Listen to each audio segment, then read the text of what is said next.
Nobody saw this coming. The Indiana Fever were supposed to steamroll the Los Angeles Sparks. No Caitlin Clark? No problem. They had just crushed the Las Vegas Aces. They had bullied the Minnesota Lynx for the Commissioner's Cup. Paige Bueckers and the Dallas Wings didn't stand a chance. 3 dominant wins, all without their star rookie. So when the Fever walked into this game against one of the worst teams in the WNBA, everyone thought it was a guaranteed win. But what happened instead? Left fans outraged, players defeated, and head coach Stephanie White boiling over in the most quiet, savage way imaginable. It wasn't just a loss, it was a robbery, and all it took was 5 words to sum it up. We didn't get the calls. What led to that moment wasn't just one missed whistle. It was a pattern, a stretch of game time that felt more like sabotage than competition. From phantom fouls to uncalled flagrant contact, the Fever weren't just battling the Sparks, they were fighting the officials too. And here's where it gets wild. Because even through all the madness, even without their biggest weapons, the Fever still nearly pulled off the win. So the question is, was this just a bad game? Or did it expose something much deeper? About the WNBA, about this team's future, and about how dangerous they'll be when fully loaded? Let's break it all down. Just days before this game, the Indiana Fever looked unstoppable. They weren't just winning, they were dominating. Paige Bueckers and the Dallas Wings handled the Minnesota Lynx, crushed in the Commissioner's Cup. And then came the upset that had the entire league talking. The Fever dismantled the defending champs, Aja Wilson and the Las Vegas Aces. 3 wins, 3 statements. No Caitlin Clark, no problem. Or so it seemed. The chemistry looked strong. Aaliyah Boston was back to looking like a top-tier center. Kelsey Mitchell was dropping buckets like a seasoned vet. Natasha Howard added the kind of veteran presence that made every possession count. This team wasn't just surviving without Clark, they were building confidence, stacking wins, and making noise. That's why expectations were sky-high when they walked into Crypto.com Arena to face the Los Angeles Sparks, a team with just 5 wins all season. ESPN's matchup predictor gave Indiana a 72.9% chance to win. Vegas had them favored by 6.5 points. On paper, this was supposed to be a routine W, but basketball isn't played on paper. And what happened next would flip everything upside down. Before tip-off, things already looked shaky. And it had nothing to do with the Sparks. Caitlin Clark, the engine of this Fever team, was officially ruled out again with a groin injury. That made it 5 straight games on the bench. And if you've watched Indiana play, with and without her, you know exactly how massive that loss is. Her court vision, tempo control, and off-ball gravity open up the entire floor. Without her, everything slows down. But Clark wasn't the only key piece missing. Brazilian forward Dawana Dantas wasn't available either, off representing her country in international play. And just days earlier, the team was rocked by another blow. Dana Bonner had quit, walked away from the team entirely. No drama, no farewell tour, just gone. 3 major contributors, all out. The rotations were scrambled, depth took a hit, and yet, the Fever were still expected to dominate. That's how strong this roster is. With Boston, Mitchell, and solid role players like Lexi Hull and Sophie Cunningham, Indiana still had more talent on the floor than the entire Sparks lineup. That's why this game wasn't supposed to be close. This was supposed to be a message win, a "we don't need Clark to crush you" type of night. Instead, it became something else entirely. From the very first quarter, something felt off. The Fever weren't playing like the team that had just crushed Las Vegas. The energy was missing. The ball movement was sluggish. The tempo, normally fueled by Clark's lightning-quick reads, had slowed to a crawl. And Aaliyah Boston? She wasn't getting enough touches to take over like she should have. It wasn't that the Fever were playing badly, it was that they looked disconnected, like a group still trying to figure out who they were without their floor general. Meanwhile, the Sparks smelled blood in the water.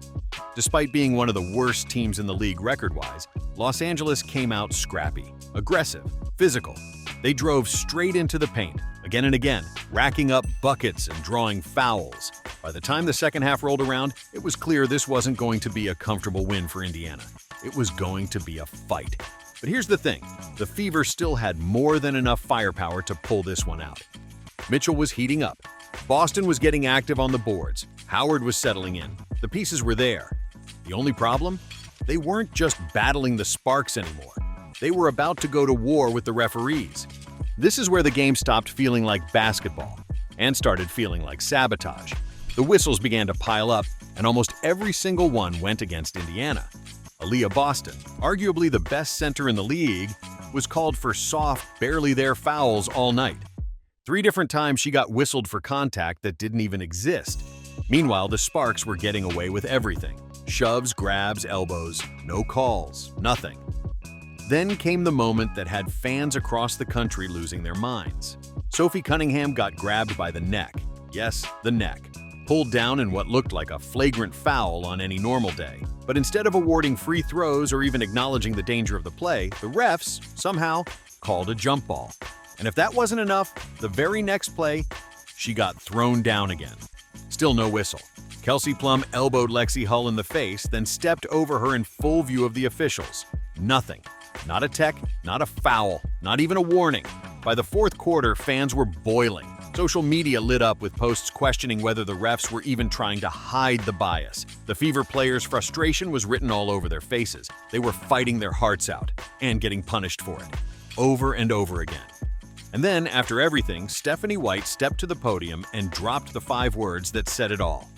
We didn't get the calls. She didn't yell. She didn't name names. But those 5 words hit like a sledgehammer. Because they weren't just true. They were undeniable. While the officiating was a disaster, the Fever's core refused to fold. Aaliyah Boston played like a woman on a mission. Despite being in foul trouble all night thanks to the phantom whistles, she still put up 23 points and 12 rebounds, shooting 9 of 17 from the field. When she finally got touches in the paint, she went to work, muscling through defenders, finishing through contact, and showing exactly why she's in the MVP conversation. She even hit 5 of her 7 free throws, proving she could handle the pressure from every angle, even when the refs tried to take her out of the game. Then there was Kelsey Mitchell, stepping into the spotlight with Clark out. She dropped 19 points, knocked down 3 huge three-pointers, and passed a historic milestone, her 251st game with the Fever, second only to legend Tamika Catchings. But this wasn't just about stats. Mitchell kept the team grounded when chaos broke out. She moved with purpose, directed traffic, and made every possession count. Her leadership was undeniable, and let's not forget Natasha Howard, the veteran who brought that gritty, no-nonsense energy the team desperately needed. She finished with 21 points and 9 rebounds, shooting an insane 8 of 11 from the field. She even knocked down a 3 and hit her free throws with ice in her veins. Every time Indiana looked like they might slip, Howard made a play, a tough rebound, a putback, a steal, whatever the moment called for. These 3, they didn't just show up. They carried the entire team. Boston dominated the interior. Mitchell kept the offense alive. Howard brought championship-level grit. They gave Indiana every chance to steal the win. But every time they closed the gap, another whistle blew. Another call went the wrong way. Another opportunity got stolen right out from under them. Still, they never stopped fighting. And that's what makes what happened next so painful. For all the frustration and chaos, this game did something most fans didn't expect. It exposed just how strong this Indiana Fever team really is. Because let's be honest, they should have been blown out. No Caitlin Clark, no Dana Bonner, no Dantas. They were missing their top playmaker, a key bench contributor, and a seasoned veteran. The rotations were a mess, the offensive rhythm was shaky, the whistles were relentless, and yet they were right there. Down to the final minutes, the Fever were 1 or 2 calls away from walking out with a win. That doesn't happen unless your core is elite. It doesn't happen unless your players have heart, toughness, and an unshakable belief that they can win, even when everything is stacked against them. This loss wasn't a collapse. It was a warning shot. Aaliyah Boston proved she can dominate even while fighting the refs. Mitchell proved she can lead without Clark on the floor. Howard showed she's still a matchup nightmare when it matters most. And don't forget the bench. Lexi Hull, Sophie Cunningham, Michaela Timpson, they all took hits and kept battling. This wasn't a team that folded. This was a team that refused to give up. So yeah, it goes down as a loss. But what it really showed was the birth of something dangerous. A team that's tired of being underestimated. A team that's learning how to win when nothing is going right. A team that's building championship grit the hard way. And now, all eyes turn to what's coming next. Caitlin Clark's return looms large.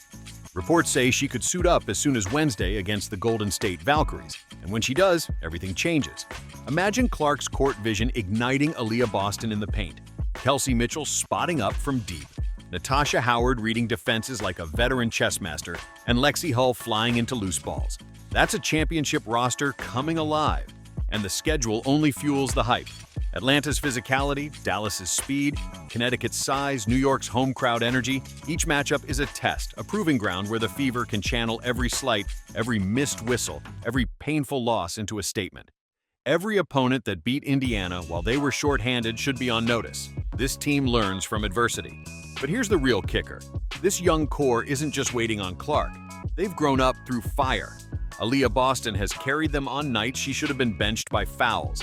Kelsey Mitchell has led with poise under unexpected pressure. Natasha Howard has anchored both ends of the floor when the refs tried to take her out of the game. That battle-tested mentality, forged in controversy, will make them deadly once they're whole again. So, mark your calendars. Wednesday night won't just be a return. It'll be the start of a revenge tour. The Fever have blood in their eyes and a chip on their shoulder. And after watching what happened in Los Angeles, you know this team will arrive ready to settle every score. This wasn't just a loss, it was a message. A game that was supposed to be a blowout turned into a battle. A roster missing its brightest star nearly took down a team with help from the refs. And 5 words from a frustrated head coach lit a fire under fans across the league. We didn't get the calls, but underneath all that pain was proof. Proof that this team is far better than people realize, that Boston is a legit MVP candidate, that Mitchell is more than just a shooter. She's a leader, that Howard still has the fire, and that the Indiana Fever, even broken and bruised, still fight like champions. So when Caitlin Clark comes back, and she will, this team isn't just going to bounce back. They're going to remember everything, every missed call, every elbow, every time they got stepped over, held down, or overlooked, and they'll turn it into fuel. The Fever weren't supposed to lose this game, but maybe, just maybe, they needed to, because now, the rest of the WNBA is officially on notice. This team's next chapter is coming fast, and when it hits, it won't just be about redemption, it'll be about domination.